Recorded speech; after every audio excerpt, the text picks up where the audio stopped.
Another episode of Cape Time, and we are here to review Spider-Man Far From Home as we wrap up our Spider-Man reviews. And this is a movie that I know Tom really likes, and it's a movie I am iffy on, to say the least. So we will get into why we each feel the way we do, and we'll go from there. Tom, how you doing, brother? I'm all right. I'm just, it's been a long weekend for me, Yeah, but I'm excited to talk about this. This is always a fun topic of discussion on Twitter. yeah. So, you know, why not give our opinions on it? I don't see why not. And in the spirit of uh No Way Home coming Oh, out, why not? totally. Yeah, It's kind of why I think this is kind of why we're doing all these Spider-Man reviews is like that's exactly why. we're leading up to No Way Home because it's the culmination of all of these three franchises. I kind of wish that we waited to do I the know. Raimi stuff I because was thinking the same thing, I dude. was It like just sucks. it's like we were ahead of the curve there. So okay, whatever. But yeah, so I'm excited to talk about this. All right. I guess I can lead into this. So I always thought I'll say this. I'll start with when I first saw this movie back in right before the last Marvel movie before COVID, and I remember I we were riding off the high of Oh Endgame, and yeah, podcast day. oh yeah. So I was riding on the high of Endgame, and I went into that film with very high expectations, and I You walked heard that, out. didn't you? I did, but it's Yeah. okay. My I bad. walked My I bad. walked out with very high expectations, and my thought initially was, "Holy shit, that was way better than Homecoming. I love this movie. This is fucking top tier Marvel. I'm in." And then each time I have rewatched it since, I have liked it less and less and less. And while I don't think it's a bad movie, I do think, very honestly, it is the second worst Spider-Man movie to date. I really do. And I'm not saying it's as bad as Amazing Hmm. Spider-Man 2, but like it's quite a bit above that, but it's the second worst for me. The good news is like. By the way, I really need to find a way to lock that door. Uh, this is becoming a habit. But the thing is like for me, I've never felt that we've had a truly bad Spider-Man film. So like I think we got lucky there. Well, I we've think we've had been well, I'll say this, we've never had a bad we've had Spider-Man messy ones. film. We've had very messy ones. We've had But bad movies. As a movie, yeah, oh, it could be bad. Like Amazing Spider-Man 2, even if it's a good Spider-Man film, it's a bad it's not movie. even really a good Spider-Man film to be honest. I mean, So okay. a few parts of it are okay, but yeah. Yeah, I mean like the whole magic blood thing for Peter just I'm trying to be nice. yeah, it's just not. It's Yeah. yeah. I would agree with you. I don't. I mean, I think like with Amazing Spider-Man 2, I don't want to be too talkative about that film because we already got into that. I think like there's a lot of good in a bag of shit, and it's such a mixed bag. But like for me, there's more bad than good, unfortunately. So Yeah. like I guess, but I don't think it's like truly like it's not the worst comic book film I've It's ever not seen. Batman and Robin. It's not Batman and Robin. It's not Catwoman. It's not Yeah. Fantastic Four. The 2015 Yeah, Fan Fantastic Four Four, Stick. Yeah. Fan Yeah. Four Stick. It's not Green Lantern. It's not any of that. It's not on that level. It's on a tier above that. But like with Far From Home, I've always been pretty firm on my ranking with it. I don't like. I have it fifth. I have it fifth. There's been I believe, eight theatrically released Spider-Man movies, Hmm. uh, and so I have it fifth there, and I'm pretty firm on that. I'm pretty firm at my grades. I'm generally a high grader, just I'm not a critic, so like I don't, I just like to. I'm a high grader, so like I gave it an 8.5, and I'm pretty firm there. And the last time I watched it was a week or two ago, and I liked it. I actually Like, found myself enjoying it even more you see, like, than you usual. know what my thing is?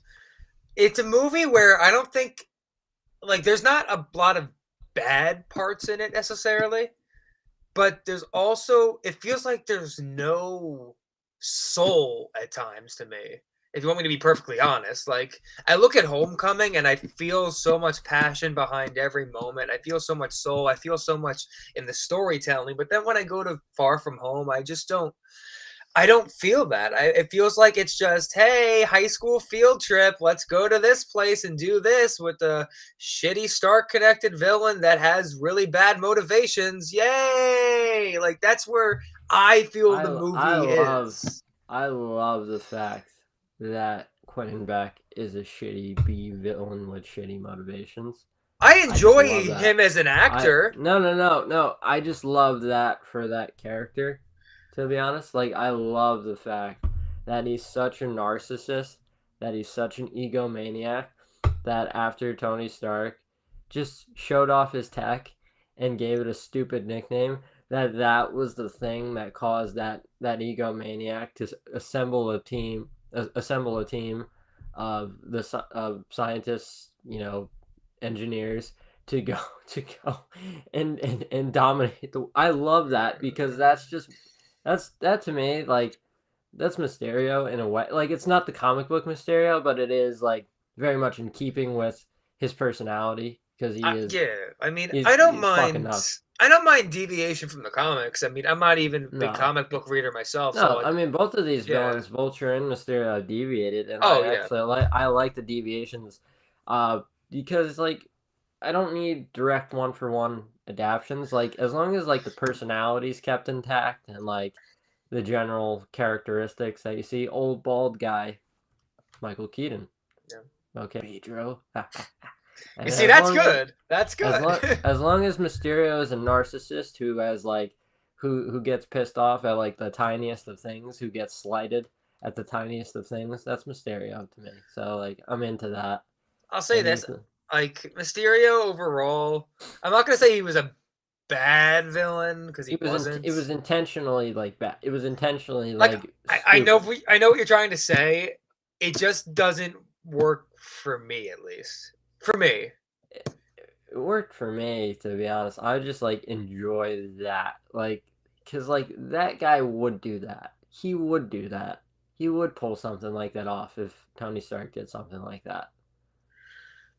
I like the illusion sequence. I thought Yeah. that was All the that's visuals, all yeah. The that stuff visuals is are cool. great. I mean, it's an all time Spider Man scene. Quite honestly, like Yeah. that's an iconic scene, and They you really know, did up the action in this, by the way. they did. They did for sure. I'll say this at the time, at least. My problem was I still wanted more of the hand to hand action, but Yeah, which we're getting. now we're Yeah. getting that. So Because unfortunately, like if Spider-Man and Adrian Toomes got in a fist fight with each other, and Adrian Toomes didn't have his wingsuit, like Peter would wipe the floor with no, him. I was okay with it in that movie. In that movie, that's fine. And then That was the first movie. and Yeah. then same with Mysterio. It's like if Quentin Beck and Peter got in a fight, Peter would wipe the floor with him if he didn't have the illusion tech. And so I like the idea of like Peter using the spider sense to kind of bob and weave and then finally get to Okay, Quentin. but that was the spider sense thing was really done poorly though in the I movie. Let's think be like honest. that's one of my main complaints is like I think we should have hit on that more. I Like think like it was mentioned twice in the whole movie, basically. yeah, it's like it wasn't like he says it is working, but like basically the idea in this should have been more It's like a heavily shittier version of what they did with the powers in Spider-Man 2, basically. like it's like they should have banged this on the table more that like there's something a little off. Like it's still working, but he's not fully trusting it yet, and he's got to get that confidence back. And I think he could have done something to where like the effects of what's been happening beforehand is really shaking the confidence. And I think like confidence has always been like a big thing for Spider-Man. Like Yeah, when he's not like feeling himself, like it's just I agree. No, things yeah. just tend to get worse. Like I do agree there. Like I can't agree with you. And like let me just say this, even though I like the movie, I can like, I'm still not gonna like blow smoke up its ass and say it's perfect. Like I No, it's have it not. fifth for a I mean, reason. I'll say this: when people say this is a better movie than Homecoming, I don't know It's what the not fuck a they're smoke. I don't know what they're smoking. Like, it's no no not. no no. It's No. just It's not. Homecoming is like significantly better, and like I put that.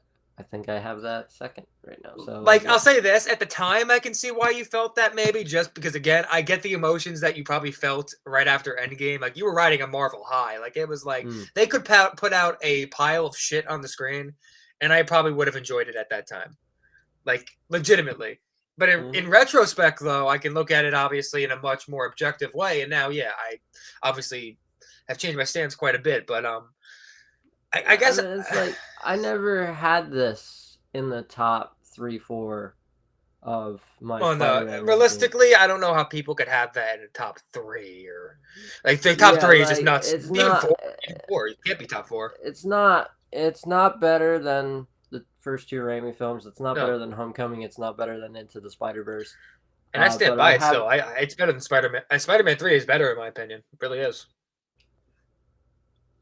agree to disagree, but like I enjoy Like Spider-Man 3. So Like like Spider-Man 3 has better written villains, it has better action sequences, it has a lot more heart than this movie has. The relationships with the characters, while not perfect, they have a lot of issues. At least there are relationships with the characters in that movie. Like, this movie just doesn't have much to me. Like, look at the relationships of everybody in Far From Home.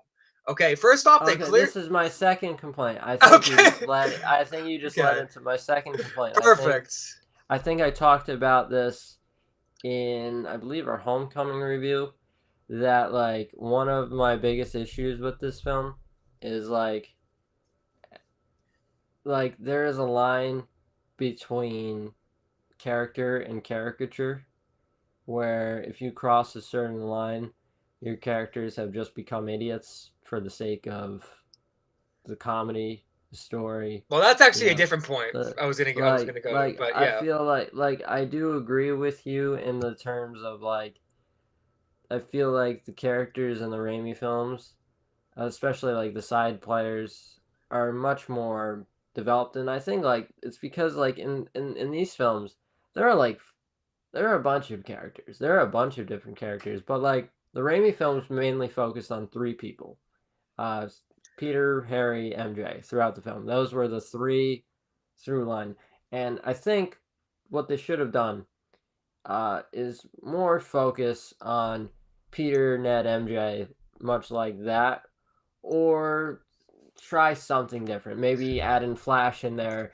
add in what's been going on with his parents, you know, because like he's like I think you could have done something. They play it off as a joke. Yeah, That's all like it is. I really like that ending at the airport when uh Flash is like his mother not coming, and he's like, and that's just like a really heartbreaking moment. I think like there was a I lot of mean, potential. I think it's there's a lot of potential there to do but something. that's the Like thing though. It could have been maybe a sad thing, but the entire tone of the movie makes it not even remote. You laugh at it because of the way the movie sets that up. Like, you don't get like sad. You don't. like I totally understand the idea of doing a fun comedy, you know, Yeah, me fun high too. school comedy post Endgame, Yeah. post the emotional stress of Endgame, and for the most part, for me, it worked. And we'll get into all the stuff that I liked.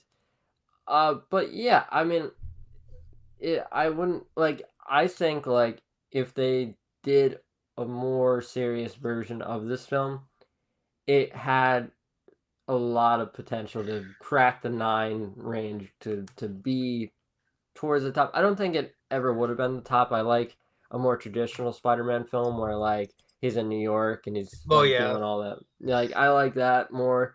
Well, But I can live with a fun Spider-Man movie where he goes on a vacation. my You know, problem like that's is like they needed to develop also Aunt May's relationship with well. Peter in this movie, and they didn't. There's another thing. There's another thing. Okay, so obviously, end of Homecoming, she finds out he's Spider-Man. She And catches yes, him. there's a time jump, so I But get yeah, that we skip over that. and then here's the thing. Here's the thing. That's a complaint actually. I don't Is consider that an issue, honestly. No. Like, I'm just so saying, now, I don't. yeah. Yeah, So like throughout Homecoming, like remember that scene where I believe Peter and May are eating like Thai food, and she's like, "You see someone like that, you run away." To Spider-Man. So she's clearly like not the biggest Spider-Man supporter. So like when she finds out that Peter's Spider-Man, like you open this film, go back, or you do something where she's still not okay with it, or you flash back to the day that Peter and May yeah, came back from the snap and they met for the first time again, where they met up for the first time after all that's happened. I agree. Yeah, And Peter explains that he just saved the world with Tony. And then you can set and then May can see that and be like, I see what you do. I see that you just saved the world. I'm okay with what you do now. as I'm saying, Something yeah, just yeah, that just that like would be there, good. I don't think it should have been completely scrapped. And in the original concept arts, it would have they would have done a flashback to open the film to where Yeah, Peter's showing May what he can do, his powers. And I think that's a cool idea. Like, just I think they should have done something there. I I no, think like I would agree. Yeah, I just don't think like I don't want because you want this to feel just as much of a sequel to Homecoming as it is to Endgame. It feels like more of an Endgame sequel, whereas like, and I totally understand why, but I also know that we need to connect these plot threads from Homecoming. You left that off on a huge cliffhanger in Homecoming, and guess what? You know what would have been better? You know, if this was all, if these were always in the plans, I think what would have been better would be if May never found out at the end of Homecoming, and she found out when Quinnen revealed his identity in this one. Thank you. eh, I was okay with the way they did it, but like, again, I Like agree. I love that ending as You a needed solo more. film, You needed but like more. I just wanted if you're gonna do that, I need you to follow through on it. Well, yeah, Like that's what I agree with. yeah, Yeah, like just I am. follow through. That's all. That's I like it's just basic storytelling. You follow through on the threads that you create. It'd be That's just like ideal. yeah, like you just don't like leave. You left it. You did a time jump and you left it, and that's like and like we just haven't seen that year and a half between Homecoming and Infinity War, and we can justifiably like assume that Peter and MJ's friendship grew. I think we can reasonably assume, but we never saw it, and that sucks to say. And that May became okay with Peter being Spider-Man as well in that time frame. That's a full year. A year is a long time. A year and a half, actually. Okay, that's a long time. But like the thing is I know it would have been impossible. I wish we could have gotten another Spider-Man film in between Far From Home and before Infinity War and after Homecoming. Like during that gap, because like that, if we just had one of those, it would have filled in all of the gaps. And I hope since they're doing these animated shows with Spider-Man now, like freshman year, I would love to do like to have like a mini series of just let's flesh these people out a little more. Like because like I think of the biggest villain to this film is the continuity, is the timeline, right? So yeah, because like a lot of the complaints are valid, like you said. Like I would love to see how Peter and MJ, how Peter started developing these feelings for MJ. Like, I don't even mind that side of it because I understand you're in high school and like regular crushes happen, but like I get it. But like my problem is more that like look at Ned for example. I don't mind him being a comedic character. That's fine. That's part of Yeah, his. that's That's fine. his role. That's cool. But like you very clearly just tossed him aside in this film to give Peter more time with MJ, and in giving the two more time, you didn't even really, quite honestly, do too much with them. And even then, it's like, what did you get out of it? Like they didn't develop too much, like because a lot of the development, like you said, it presumably happened off Yeah. screen. Like he So was like, planning on buying her that necklace before they left for the trip. So it's very clear that they've developed uh throughout that year gap. So now we just have to reasonably assume that happened, and we I mean, never got to see MJ's it. personality is totally different too. Like, which is not a bad thing, but like you didn't. It just jumped from A to B like that. Yeah, Like, I mean, like sophomore year to junior year, obviously, like you change as a high school student. It's just kind of tricky. You're in a tricky no, situation yeah, when you it's not do. that the changes are bad. It's just that you went. No, this is it. You didn't It's go from just A to it's B. You skipped B. You went A to C. yeah. It just sucks that we missed B. I want to see B. Like let me see B. I just want to see B. That's all.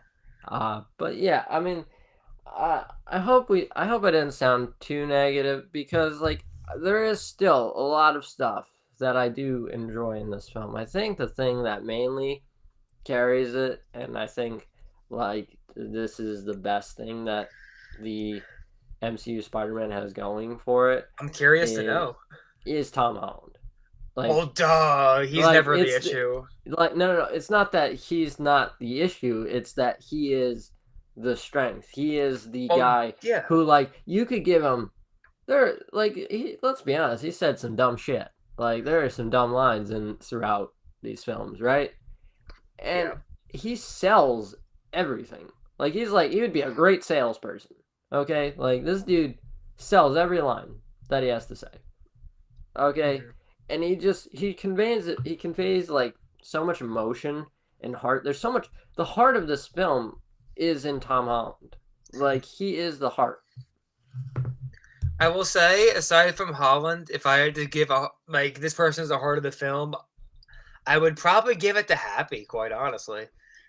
John Favreau is always great. I love I John mean, he's Favreau. always so great, and like this is another case here, like where I cared more about his relationship with Peter than I fucking did about MJ's relationship with Peter. Like, it's just the way like the I movie plays out. It's like it's just the way it was for me. I didn't mind Happy in this film at all. I I, think I I like thought he was excellent. Like people love I've to say the Iron Boy Junior shit, but like he fucking he no, his role was perfect.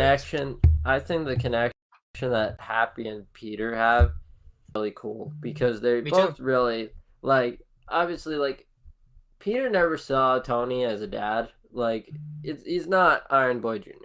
He was a mentor, he was a friend, but Happy was Tony's best friend. And so it's almost like the Steve I mean it's almost like the Sam Bucky kind of thing with Steve. Like they're Hmm. two of Steve's best friends, but they each other aren't best friends, and that was kind of the crux of Falcon and the Winter Soldier.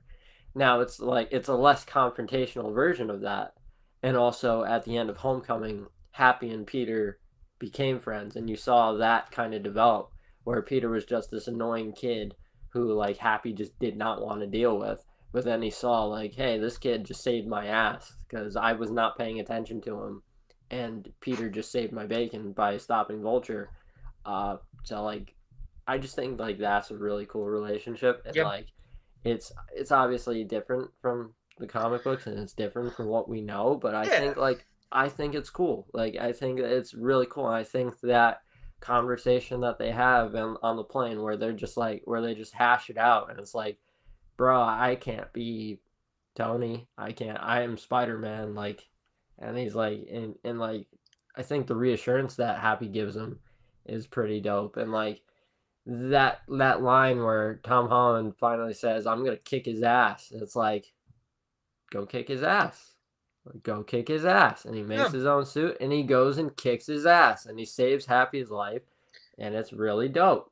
And like that's it. And what I will say, another positive that I have is like I think the strongest parts of these two Holland films, and it's probably going to be the strongest part of the third act of No Way Home, is the third act. Like these third acts are like it's clear the best. Like they're the clear best acts of the film, for Yeah. both films for me. So like he kicked his ass. I love that. I love that shit. Wow. And I love seeing Peter do like makeshift stuff. He like had a makeshift shield.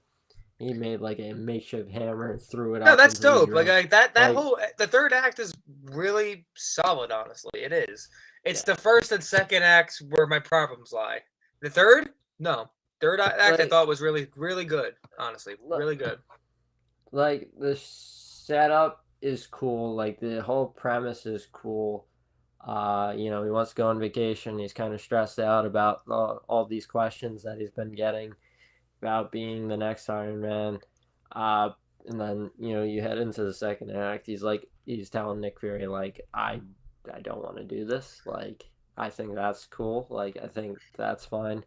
But like Spider Man always gets dragged back into the shit. Like it'll always happen. If he tries to avoid confrontation, confrontation will find him. It's just natural. I think that I like Mysterio. Like I think that's a cool kind of villain for Peter at this stage.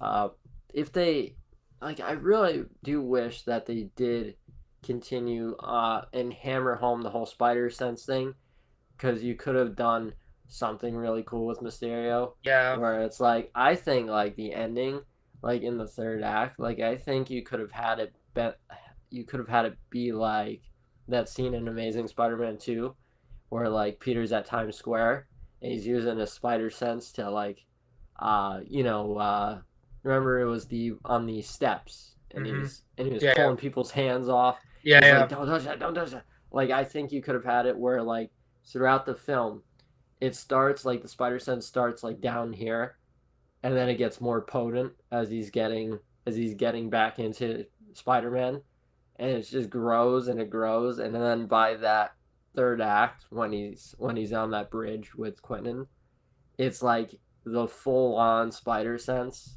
where it's like this motherfucker is back, and like I think you could have just done something cool They there, they should have. Yeah, like they definitely just should have. build like a crescendo, just build, and like I think like halfway through you could have done like I mean like during that scene where Mysterio kicks Peter's ass in the illusion scene, like I think what you could have done is you could have had the spider sense not go off at all, and that's kind of what's freaking him out. Hmm. Like, but like I don't know, just something that connects that plot point with what Mysterio does. What is Mysterio's thing? It's illusion. It's the master of deception. So like you're doing a plot point involving spider sense where it's not fully working and you're doing Mysterio, like that is your in. Like Yeah. they directly can connect because without spider sense, like Peter would be pretty fucked Yeah. to No. get Again, this that's thing. enough. That's a missed opportunity among what I consider to be many in this movie. I I mean, mean, it's not a full missed opportunity. It's not fully a uh, miss because, like, at the end, he does become confident in the spider sense. He grabs the gun. He says, "You can't trick me anymore." He uses the spider sense to stake oh, out I the think you drug. meant the Peter tingle. Same thing. It's Yeah, the same thing. my point exactly. The comedy in this movie sucks.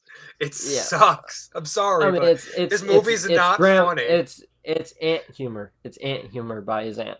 So like, Like this movie, it need like for me, this is another big one of the biggest issues I have. While I didn't need this movie to be as dark as like No Way Home, it did not really develop much at all for me tonally from the previous movie. But I it think really like didn't. I think I It like really the didn't. tone so much better in Homecoming. I would agree with you. Like I don't want like going forward. I never want to do another Like full on this comedy. was the same tone as Homecoming almost, just done worse. Like that's basically what this movie is. It's let's have the same tone, the same vibe, most of the same characters, but let's bring it to a brand new location. It's like why? I think this one's lighter Why? than I think this one's lighter than It Homecoming. probably is a little lighter, but like my There are that some makes it even strong worse though. That's even worse. yeah, like I don't want it to be like I understand. I think like looking back at this, like you will see like when No Way Home drops and you see this movie, it'll kind of represent Peter Parker's like last happy kind of mission, like the last mission where it's kind of light in the way because like going forward like shit hits the fan and it's like you can look back at this and be like yeah this is the fun one, this is the one where Peter Parker's having fun, and then at the end of the movie obviously the credit scene happens, and then that is like the point where Peter's life has changed forever. Like, Mhm. there's no going back. We're heading into a decline. And now that we're heading into the college years, you can expect something that's more along the lines of what Andrew and Toby's films were, which is an 18, 19, 20-year-old Spider-Man around there, dealing with college, dealing with the job, dealing with all of that stuff. Like, he's gonna have to deal with all of that now. I And mean, like, yeah. this is the last one where it's like kind of sunshine and rainbows. Even though, there were some themes that were, there were some plot points that were pretty dark. I mean, obviously Tony died, yada yada yada. But overall, it's a pretty fun movie by intent, I would say.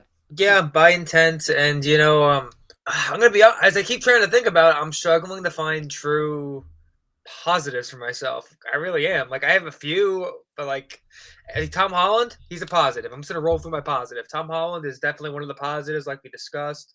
Mysterio, I will say Jake Gyllenhaal in the role at the very least, big positive. Amazing actor. He owns the role and he is very much into what he's doing. Which I will say that's a big part of what sells the narcissist in him because Jake Gyllenhaal knows how to play that kind of character. So that's great. That's good. So beyond that, I mean, I got like I'm Happy. Happy was definitely another one. Happy is a great part of that movie.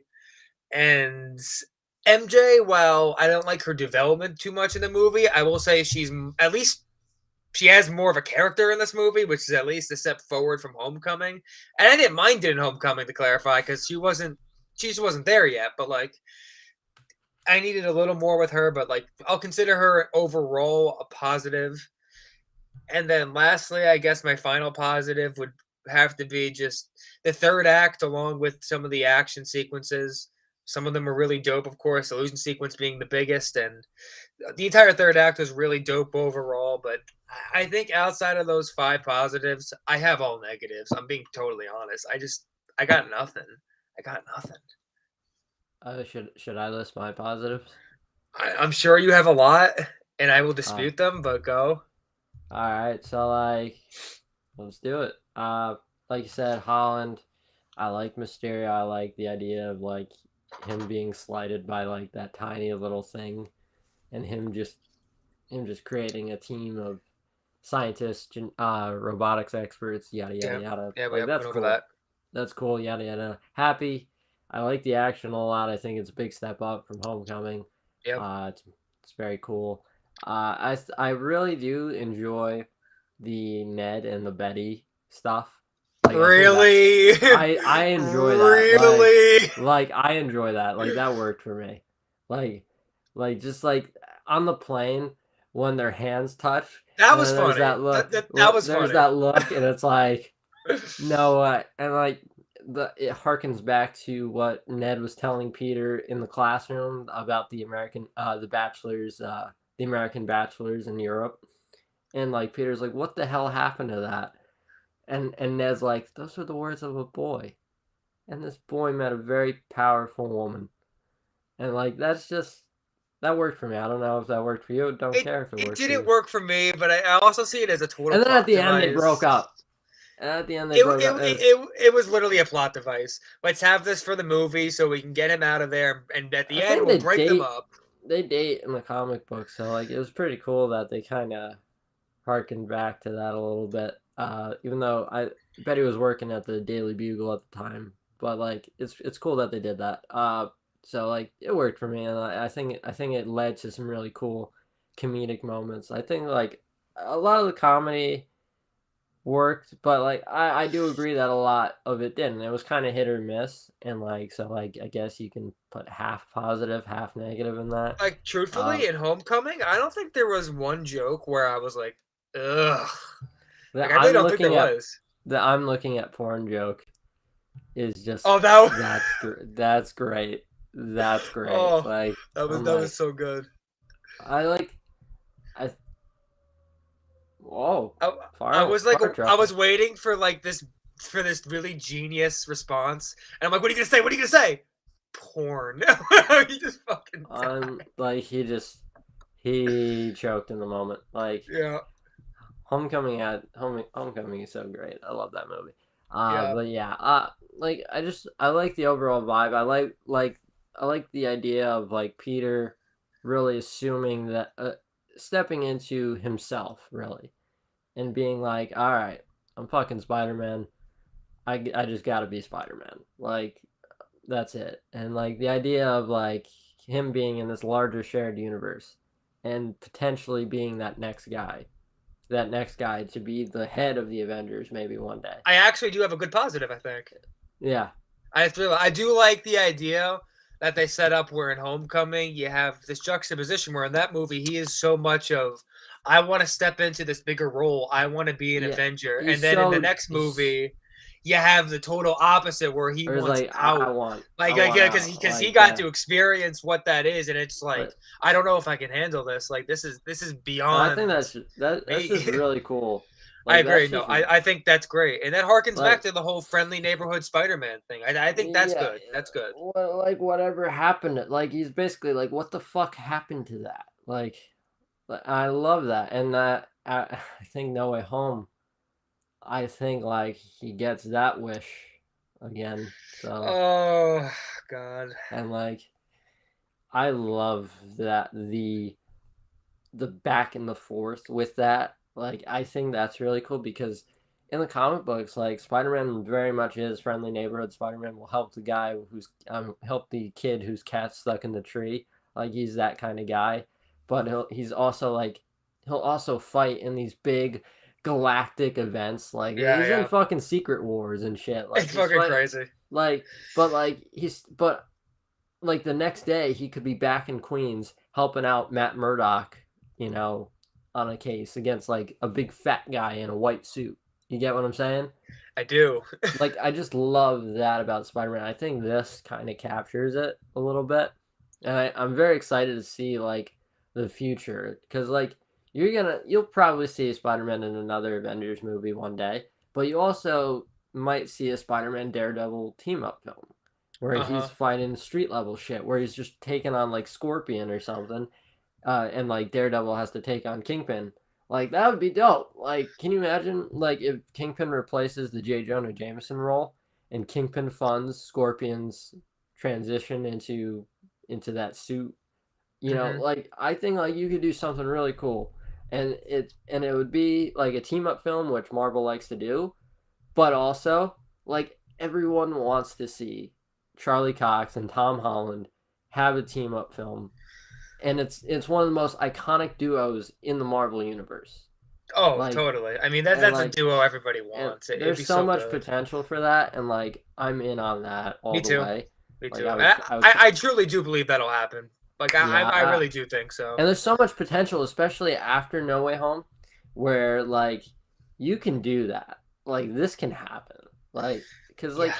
because like he's going like at the end of No Way Home, without getting into spoilers, like the big galactic multiversal events that Peter's been dealing with, like all these larger than life kind of things, he's at the end it's gonna be knocked down a peg. It's gonna be knocked down to the street level again, and like I love that, and I'm just so excited for the future. And like looking back on Far From Home, I enjoy it. I just enjoy. I have a fun time with it. I think there's enough good in it where I can watch it. I enjoy myself. I have fun, but I also acknowledge that like I never think we're getting one of these again. I think that this is Yes, the last I fully agree with that. I think this is the last time you'll ever see Peter Parker really happy, Yeah. like in a At true least like this.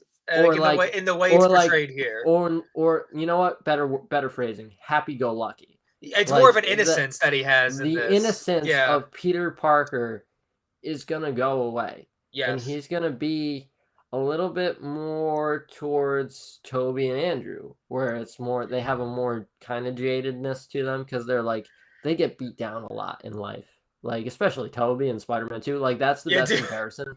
That is the best comparison for what Tom Holland Spider-Man is gonna be Except Tom like. Holland is like gonna go through worse by a lot, quite honestly. No, like starting with Spider-Man 4, I mean, like he's gonna be a lot like how Toby was in at the beginning of Spider-Man 2.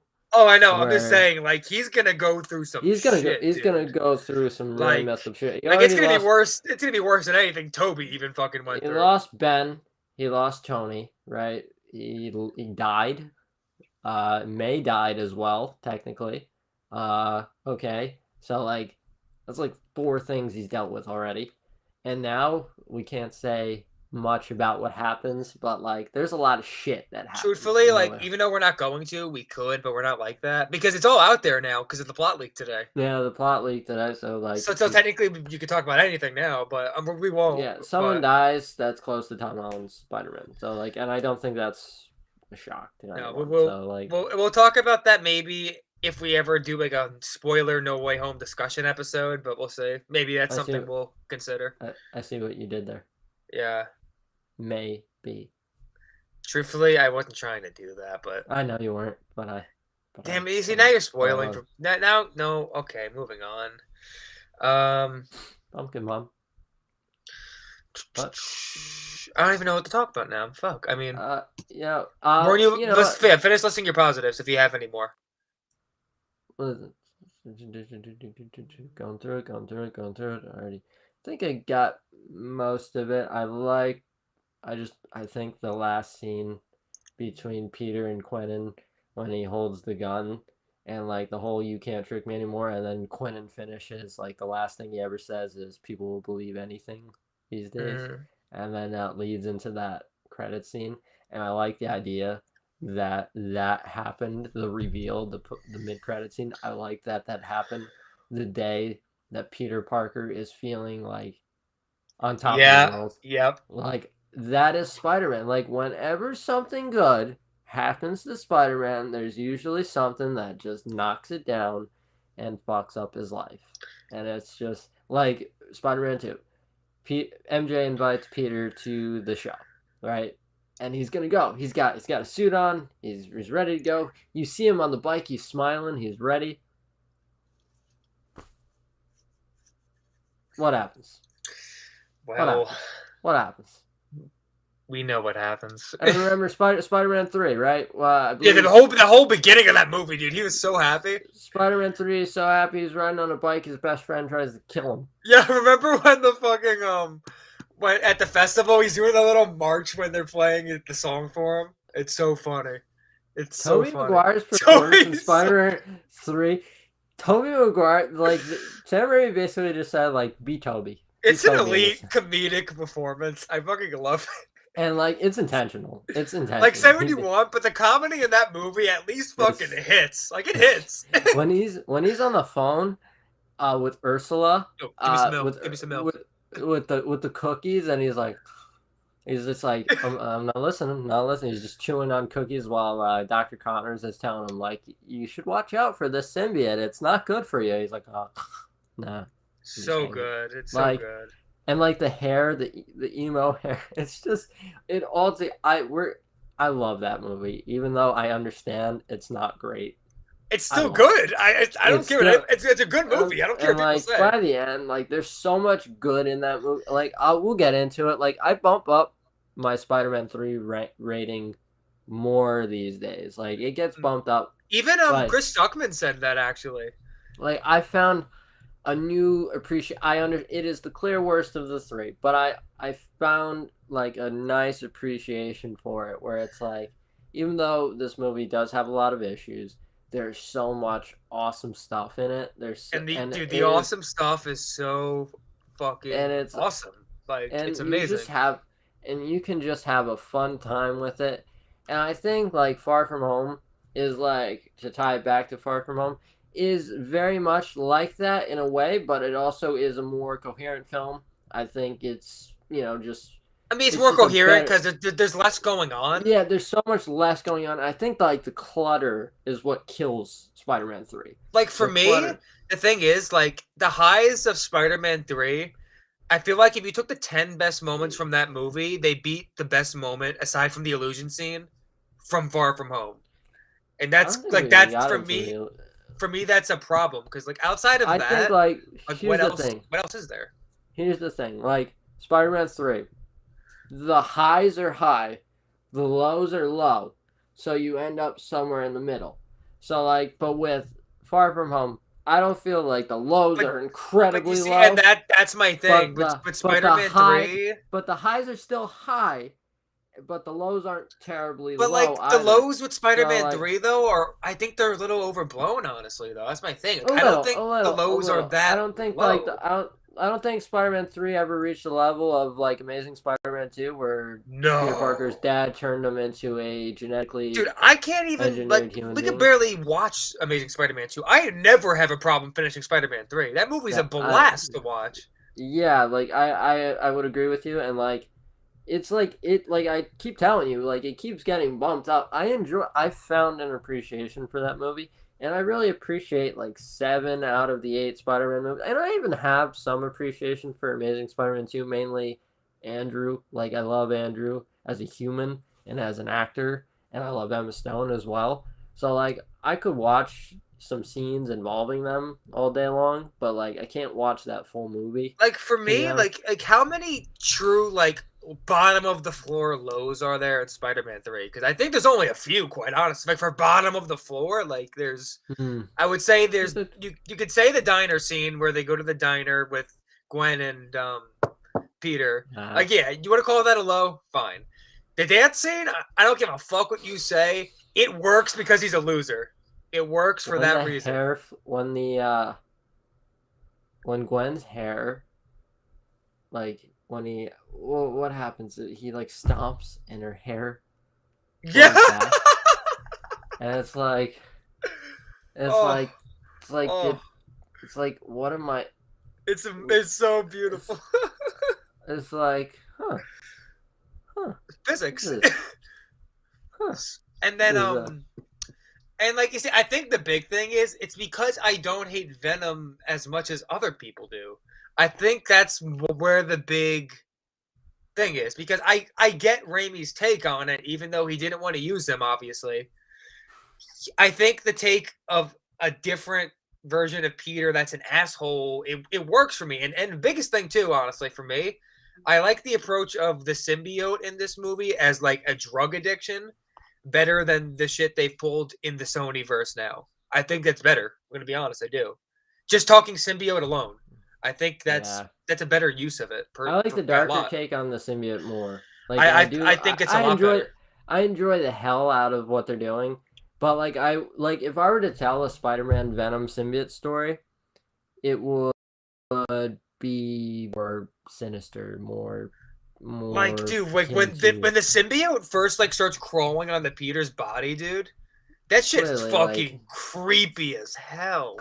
like an evil force where it's Like, that's what like, I'm saying. And then you oh get into like the shit. whole addiction factor throughout the movie, and Mm. then of course you have like And some it of the played those. into Peter's revenge Yeah, arc. that's what I'm So I think saying. that's Like cool. I really think overall the symbiote, and even though Eddie Brock wasn't perfect, obviously at all, I think Sam did a hell of a job for a character that he didn't want to use. he didn't want to use, And because like he found a way to tie it into what he was trying to do. I would What argue Harry is just as much of a problem as Venom, quite honestly, in the movie it's just because like the three villains at once. It was just a little too much. Like like maybe it's not even that it could have been too much, but like you also could have just it could have been written better, of course, but like hmm. that's the I whole didn't thing like that though. new Goblin suit either. I wish he just wore his dad's old suit. To be I honest. honestly think it would have been creepier for Peter having to see the original suit again. I think that would have been darker, but Yeah, I like think that's what that I would have done. I would say that it ruins it in the sense that you had two movies where Sam clearly had a plan, and then he Hmm. was forced to deviate from that plan. And while you didn't get a bad movie, in my opinion, you didn't get what was It just intended. So yeah. that affects the quality to an extent, at least, because like that's not what the first two movies were He setting set a up. high bar for himself, and like, I mean, yeah, but it just didn't quite get there, and that just kind of sucks. but yeah, again, I'll stand by it. Spider-Man 3. It's a good movie that has problems, and I think the heart in that movie and the highs are a lot better than Far From Home for me. But that's me. Hmm. Yeah, I just think it's like overall like highs high, lows low, but with Far From Home, everything is more centered centered slight up, and like that just keeps it there. Whereas like there's a lot of this with Spider-Man 3 for me. So, I just enjoy like as an overall movie, Far From Home is is more coherent, just works better for me. But like I do agree that like the highs of Spider-Man 3 are dope. Like they are like I'm not sure if this is an top. unpopular opinion, but can we agree that the fucking fight between Harry and Peter in his place is fucking dope? I love I fucking I love love that fight. I love that fucking scene. I think that Uh, scene is awesome, quite honestly. when Toby goes, ooh, Dude, it's just when he fucking stabs him and you see the look on Toby's face, that was like a oh shit moment. like, That cause shit was like good. That was good. he blew up a pumpkin bomb in his best friend's face. Like that's Then, friendship right there. then you have the editor's cut where it goes right into the fucking dancing scene after. Sam Raimi, if that was approved and sent to theaters, What a sicko. what a fucking sick man that. Like, what would have been best is if like we didn't know if Harry was dead or not, Yeah. and then the movie. Well, technically we didn't at first. For a while, we really didn't know technically. I think you're right. It's been a little while since I've seen Spider-Man 3, but yeah. Because you don't see him again till Peter goes to recruit him at the end. And then he turns around and you see his face. That moment does hit though. That does hit for me. Like that's it would like have been funny. That sucks. It would have been funny if like they incorporated some MCU humor into it and Peter was still wearing the black suit. Oh, look what happened to you, eh? God. Just have him fuck with the. But like MJ got kidnapped, so he probably didn't want to do it. And I hate that they deleted the scene. They actually deleted a few good scenes in this movie to me. Like also the one where Harry's looking at the picture of all three of them together and he starts crying and like the tears go onto the picture. Like that shit's fucking sad, dude. Like that actually breaks my heart. And also I included this for the reels I made for you for our upcoming Sam Raimi trilogy essay. In the Sandman clips, I added the scene where he's the sandcastle and his daughter puts his hand into the sandcastle. Like that is also beautiful scene, dude. Like I don't get why that was. Why are you gonna try to get me to cry, man? Like why did you cut? Like in Spider-Man 2, for example, like the extended edition, I could see why those were cut. Honestly, yeah, it was just like most of that stuff was kind of filler. A little bit. Like in Spider-Man 3 with the deleted scenes that I like some of them I've seen, I'm like, that actually would have enhanced parts of the movie. Yeah. God, I love what they did with Sandman, to be honest. No, Sandman is a top tier villain, dude. He's excellent. Yeah. Like if that movie was better received, I think like Thomas Hayden Church would have gotten a lot more love. I think like he falls into kind of an Aaron Eckhart situation where like it's a shame because he really deserves so much praise. Yeah, like Aaron Eckhart in Dark Knight was phenomenal, but like the only issue that Aaron Eckhart had was the fact that Heath Ledger just gave like arguably one of the best movie performances ever. So everything that Aaron was doing was like all for naught. It's like I'm very good right now. That guy is winning the Oscar. And that's real. God, I don't even want to talk about Spider-Man 3 too much because now we're talking about it so much. But my last point I want to make on it because it's now it's fresh in my mind.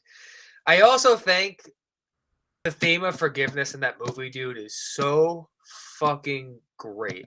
Like they nailed No Way Home. I was gonna say it's similar to No Way Home's theme in some ways for sure. I mean, it kind of follows up on Spider-Man 3. The theme of Spider-Man No Way Home is more redemption. Yeah.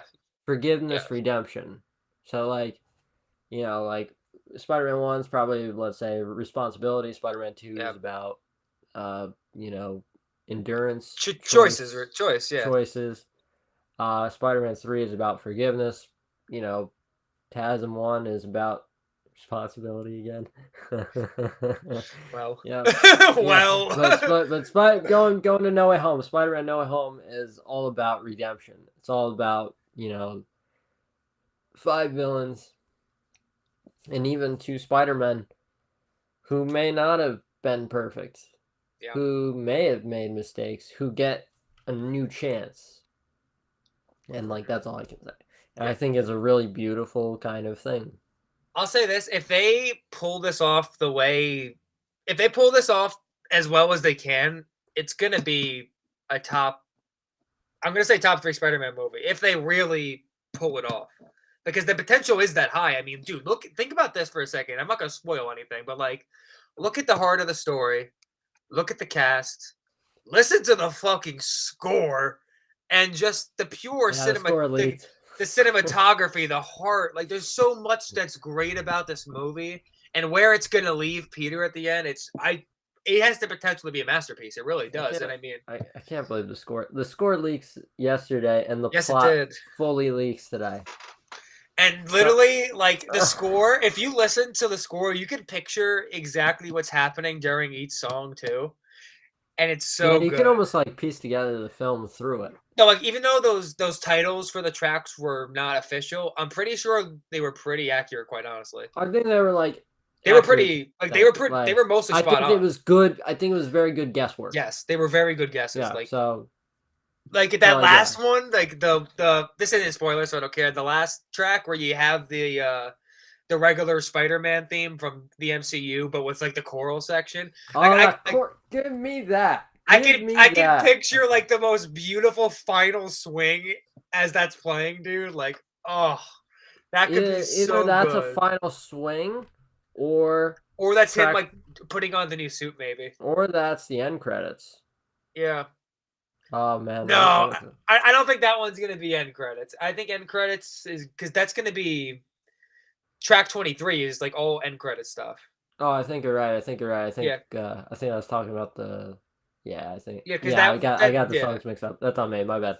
But no, for sure. Because that runs for like, and even that though, it sounds beautiful, and like the way they intertwined all these different sounds, and it's obviously it's so inspired by Elfman's score, dude. Like everything in this soundtrack, it's beautiful.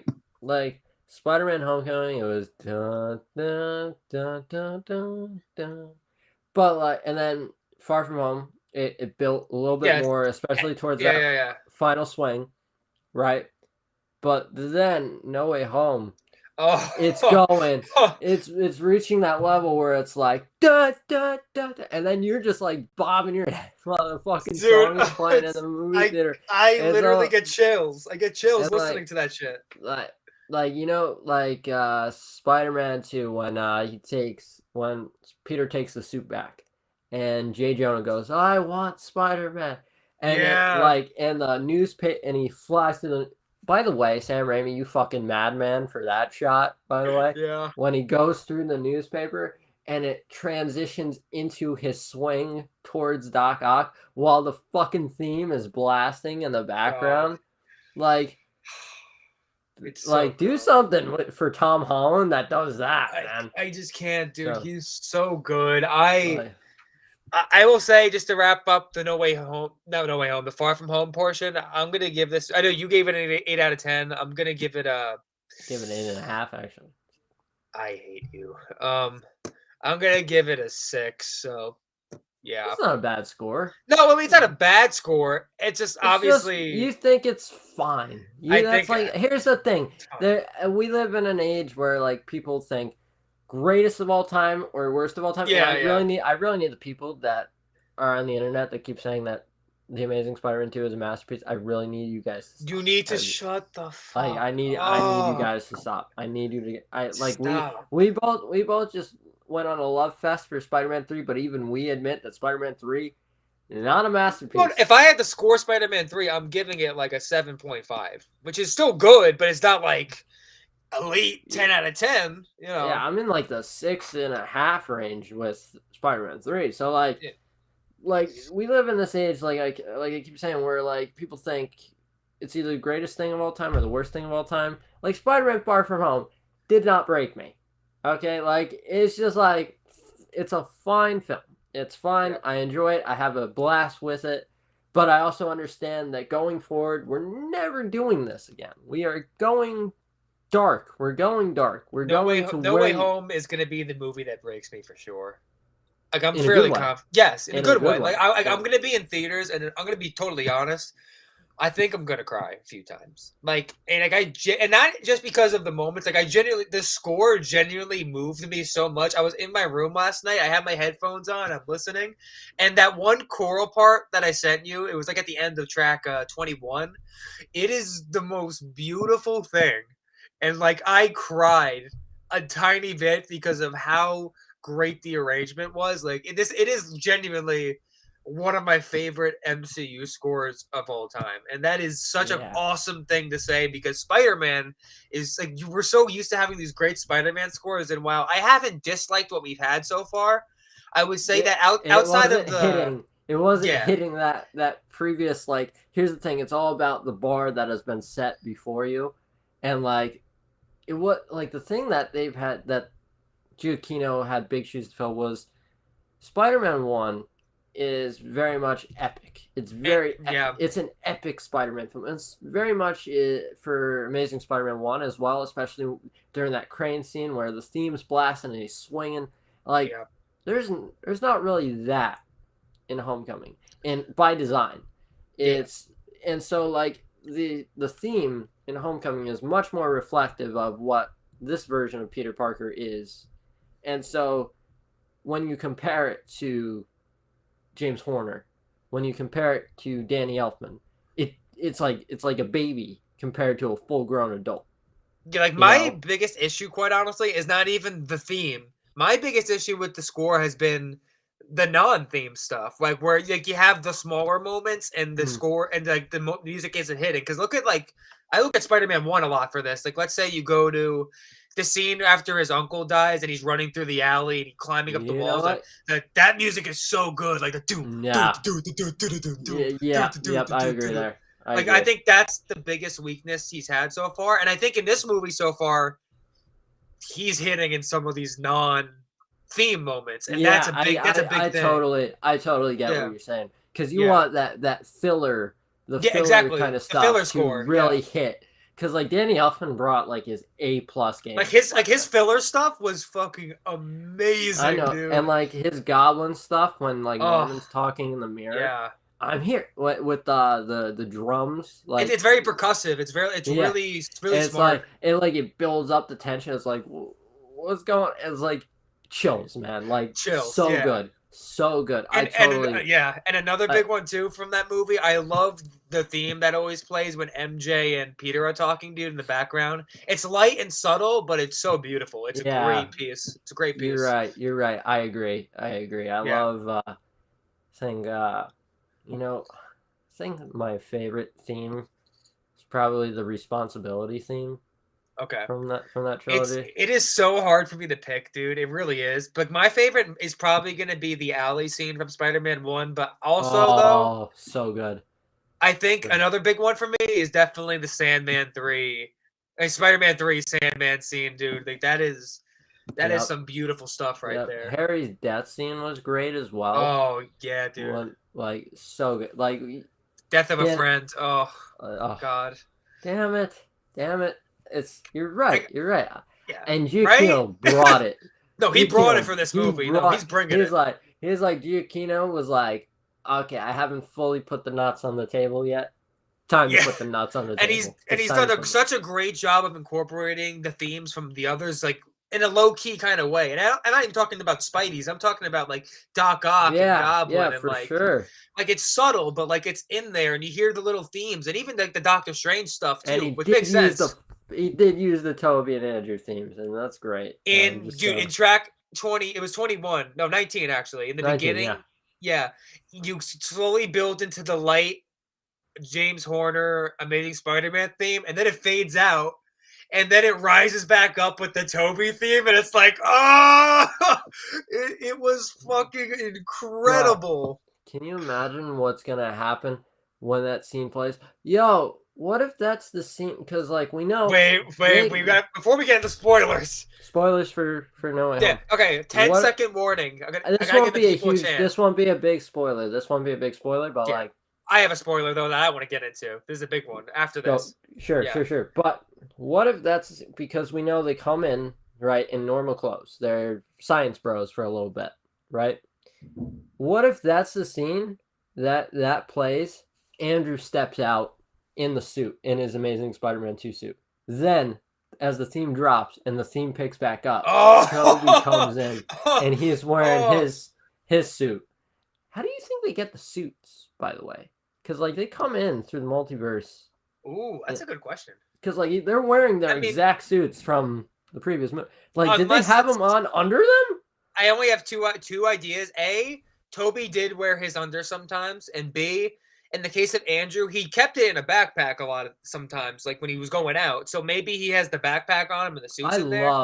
I love that shit when like Yep. Ultimate Spider, because I grew up reading Ultimate Spider-Man and like he always like had the costume in the backpack. Yeah, that's my I love guess. that. So like And I agree. if I had to guess, I think in track it was 21. I remember it's the one with that big choral section and like this beautiful somber music. I think that's gonna be big spoiler alert. Wee woo, wee woo, wee woo. Okay, now I think that's gonna be when everyone forgets who he is. I can just tell by listening. I can hear the moment where I think he's gonna kiss MJ, and the music gets all somber and beautiful, and then the choir kicks in. It gets all epic. I think when the world's like changing around him, and he's like latching on to this last moment of people remembering him. Like I could see it in my head, and Sorry it could about be this. like I might literally cry during that moment, especially. I think that's gonna be the one that breaks me. Oh God, fuck, man. Yep. That's what I think about these Spider-Man movies in general, man. The score is so important for me because that's what makes me cry more than anything as a music guy. Like when scores are good in emotional moments, I break. Yep. I fucking crumble. Every time, especially like the scene that always gets me, like we were just talking about, is the Sandman scene from Spider-Man 3 dude. when he fades away. Oh my God, yeah. Yeah, and Peter's just looking on, and it's like, it's like fuck. Like you can't just do like Sam Raimi is too fucking good, dude. Like fuck. I can't wait for Doctor Strange too. Like that man can direct my life if you. I don't care. I'm not worried about that movie. I really am not. Will he kill me brutally? Probably. Yeah, but it will be worth it.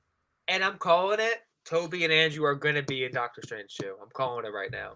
I'm not saying for a long time at all. I'm just saying they are gonna have an appearance in the movie. I genuinely believe it. And I hope Mark Webb gets more work. I want to. You know what? I'm gonna Google search what Mark Webb has been up to. I honestly have no idea. Because he's a good director, and I think like he gets like that movie kind of fucked his career a little bit. The whole disillusion of the Amazing Spider-Man franchise kind of screwed his career up a little bit. So he is gonna direct Snow White and the Seven Dwarfs. Is he doing that? Yes, he is. Oh, good for him. Good for him. He directed 2 other films since Amazing Spider-Man 2. One called Gifted, one called The Only Living Boy in New York.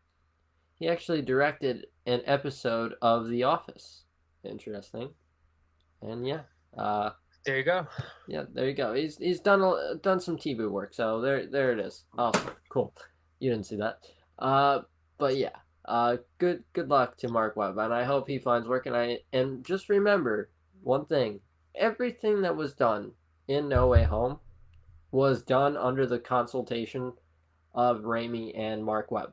So like everything that happens in that film is thumbed up by those 2 guys. Yep. And they are the godfathers of their respective franchises. So there you go.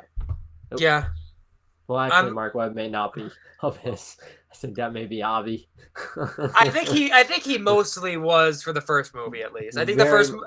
That was him. That was his vision. That was just a joke. That was just a joke. But yeah. And I love the fact that they use Horner's score instead of. I was not expecting that, quite honestly. I was sure they were going to go Zimmer. I don't know if this is a hot take or not. I've always preferred that one. I think I do too. I just haven't really compared them recently, but I enjoy both. But It works. It works. I love James Horner's score in Amazing Spider-Man 1, like the kind of creepiness of it. Yeah. Like that kind of, it's almost like a string being lengthened in a way. Mm-hmm. And it's almost like you almost get like chills, like hairs stand up on the back of your neck. Man, and it's like, I swear, the more I talk about this, the more I just want to do a fucking film score. So bad. So bad. One day. I'm telling you, if you ever finish one of your Spidey films, please, I beg of you, because I have so many resources that I would kill to use. Yeah, I kept all your themes in my computer. So like literally to this day, like I literally have I have string players I can use now. Like I can get real strings now. Like I would kill to do a score. I just need a score to actually do. Oh shit! Oh shit! Like I literally have a brass section. I have string players. Like I know enough people. Might have to get Larry for you and Larry, because he's doing Heroes Never Die. So maybe I can hook you up there. Also, by the way, Daredevil's back. I think. Oh, wait. Let's not go into that yet, because I think we're gonna have a big news episode soon. Oh yes, we will. Because literally, like in the last few days, I just felt like saying that. I'm just very happy about that. Yes. So yeah. So because far as I have like 6 pieces of news to discuss for our next news episode, and like most of it came within like the last 3 days. So like we'll have a lot soon. Sounds good. Is there anything else? I think I am good. Are you good? I think I'm good as well. All right. Well, this has been a pleasure as always, and until next time, this has been another wonderful episode of Cape Time. All right. See you, everybody. Peace out.